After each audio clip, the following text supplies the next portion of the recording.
మూసీ ప్రక్షాళన చేసి తీరుతానన్న ముఖ్యమంత్రి రేవంత్ వ్యాఖ్యలకు హరీష్ రావు కౌంటర్ ఇచ్చారు. మూసీ ప్రక్షాళన చేయాలంటే అందుకు కావలసిన నీళ్లు మల్లన్న సాగర్ నీళ్లు కావా అని ప్రశ్నించారు. నా జీవిత లక్ష్యం ఒక్కటే, మూసీ నది ప్రక్షాళన.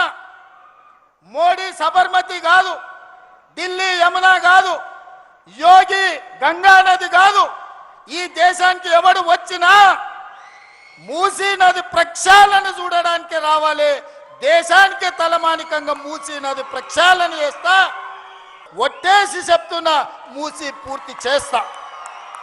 ఎవడు వచ్చినా, ఎవడు అడ్డం పడ్డా, ఎవడు ఆత్మహత్య చేసుకున్నా మూసీలేసి తొక్కుతా.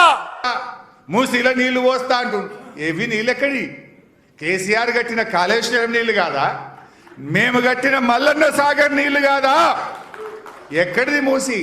మూసీ శుద్ధి చేస్తా, మూసీల అవి నీళ్ళెక్కడి? మల్లన్న సాగర్ నీళ్ళే కదా నువ్వు హైదరాబాద్ తీసుకుపోతున్నది. ఎవడు కట్టిండి? తాత కట్టిండా మల్లన్న సాగర్? మల్లన్న సాగర్ కాళేశ్వరంలో భాగం కాదా? మేము కట్టిన మూసీ, మేము కట్టిన కాళేశ్వరం నుంచే ఇలా మూసీకి నీళ్లు తీసుకుపోతున్నావు రేవంత్ రెడ్డి. ఈయన మా కాళేశ్వరం కూలిపోయింది అంటాడు మళ్ళీ సిగ్గు లేకుండా. కాళేశ్వరం నీళ్ళే మూసీకి తీసుకుపోతావు, కాళేశ్వరం నీళ్ళే హైదరాబాద్ మంచినీళ్ళు తీసుకుపోతావు, కాళేశ్వరంతోనే బంగారం లాంటి పంట పంటది, కాళేశ్వరం కూలిందని మళ్ళీ అబద్ధం.